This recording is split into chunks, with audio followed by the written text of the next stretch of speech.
And next we have Paul Norton. And then there's just one person after that. Well, Mr. Norton, welcome, and thank you very much for your patience. When you're ready, go ahead. No, I appreciate all of your interest. My name is Paul Norton. I live in Plymouth, Connecticut. And I came here to listen. I'm an independent observer of court processes, family, probate, civil, juvenile matters, assisting other family members in their pursuits of justice.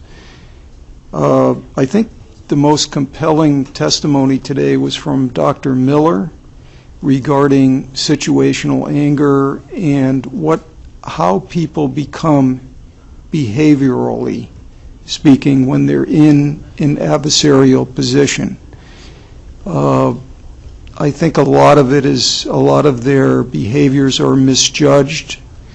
I think oftentimes from hearing testimony of very activist-minded individuals and very intelligent individuals who buck the system, they are viewed with contempt by the system, and they are chewed up and spit out, because how dare anyone come forward? The ego of the system is so great and overwhelming because, as some people have put it, there's a judicial mafia at play. And the judicial mafia is alive and well within the legislative branch of our government. It is criminal. They are mafiosa, and it's a racketeering. It's difficult to speak in strong terms, but just to give you a little background, because I'm approaching this from a reform-minded perspective. I'm a graduate of University of Connecticut, Poli-Sci, 2001. I recently completed 6 paralegal courses at Naugatuck Valley. Judge Devlin from Bridgeport, senior judge, taught a course on civil proceedings. I respect the man immensely. Great professor. I learned a lot from him. I learned a lot today. I learned a lot about people's interest on this committee. You're all interested in your own positions. You all have your positions to protect. That's why you're on this committee, whether it's advocating for the truth, for people, individuals, whether it's advocating for your profession. What I've heard is summing up the sides of the debate. What I've heard today is you have people who say, well, this is an adversarial process and we need to protect the children against family, absent of any abuse and neglect. We already have a very expensive $950 million agency called DCF that is there to protect a child. But why do we need another layer, excuse the slip, another layer of protection for the children? If we need, and of course don't be dismayed by the bell, but you've waited long enough. Thank you very much. Yeah. No, I can't say you're a lady, and you're all ladies and gentlemen. You afford us the due respect, and likewise. We're citizens here to be heard. Many accomplished people. I was very surprised at the level of competency by citizen advocates shown and displayed here today. But I think as far as getting back to the debate and how we see the sides line up, well, we need to protect the children, and then we need to have attorneys as GALs. But then GALs are not given afforded the opportunity to file motions. So why do we need attorney? I believe in GALs, but as non-attorneys. And I happen to have served as a GAL in a probate manner for my grandniece about 10 years ago out of Brantford. And I appealed to the chief court administrator, probate court administrator, to be paid for my services. And I was actually paid as a non-attorney for my services. I had researched the norms for GALs in many different states. The reason we have such problems in Connecticut is because we have a very strong attorney class in the state that has driven through these initiatives, these legislative initiatives that empower the judicial branch and empower the attorney class with certain privileges that are not afforded to non-attorneys. And it's a very, like I say, a very strong state for that. And the corruption that exists within the legislative branch with attorneys, who, by the way, you can look this up in the Connecticut State Constitution, it forbids any member of the court who is a practicing attorney admitted to the judicial branch from serving in any other branch of government, including the legislative branch. It has never been adjudicated. And that, in my estimation, is the reason that we see so much corruption in the judicial branch all around.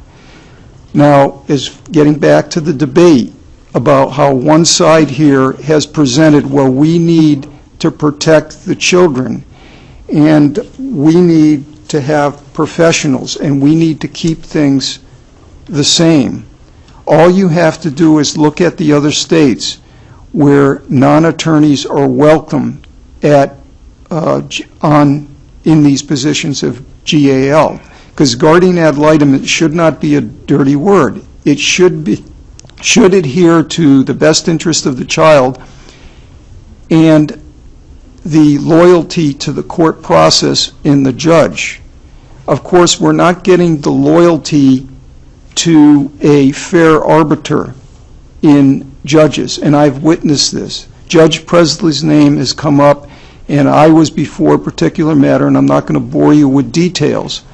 But when a matter came before Judge Presley in a family court, which was originated from a juvenile matter court, expressly prohibited under state statute, any matter, and maybe the law has changed, but this was as of about 5 years ago, any matter that is a juvenile matter cannot go before family court, including restraining orders, because the parties are already in an adversarial relationship in a civil proceedings to make the determinations we're in. Stated in motions to the court, motion to dismiss based on jurisdictional grounds, 3 dirty judges in New Britain ignored it, conspired. The first judge, the only honest judge, which would not honor the foster parents' restraining order and DCF's lawyer, he was ceremoniously put to the sidelines. And then 3 other judges did their dirty business. Well, this is just a little touch of what goes on in ignoring the law. I believe in the law. I love the law. That's why I study the law. And, you know, I did screw up on one of my courses. It was an online course, and I received an A-. And that's working 2 businesses. But there needs to be truth. This is very much a public relations campaign by the pros for status quo, and you've heard the cons. And the cons talk about corruption in the system, that doesn't work, that's ineffectual, that doesn't provide the outcomes. You can say, then the other side says, well, they're not happy because they're not getting what they want. And this is the only reason that they're complaining, is because they're unhappy because they didn't get what they want. But as Rep. Gonzalez has stated, when you hear the overwhelming cry, and so what it becomes now is an issue of accountability within the judicial process, and whether our legislators are going to side with the accountability issue. And as our friend from Westport, the esteemed trained attorney who's an engineer student,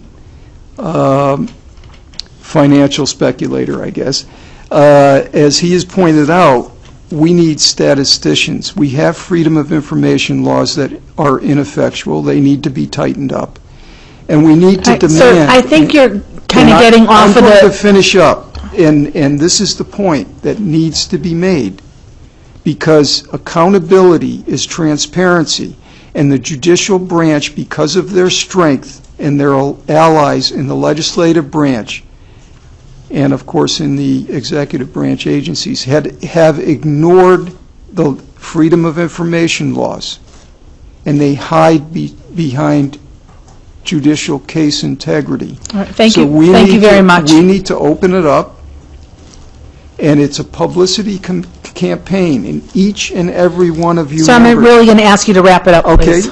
let me just finish one sentence. Each and every one of you members are going to have to take full account of your actions, being fully apprised, because as we know, when judges and attorneys are fully apprised of wrongdoing in the judicial branch, they do nothing. And that's a generalization. Thank you very much for your time. Any And we have questions? Glad. one last person we have. I'm sorry, are there any questions?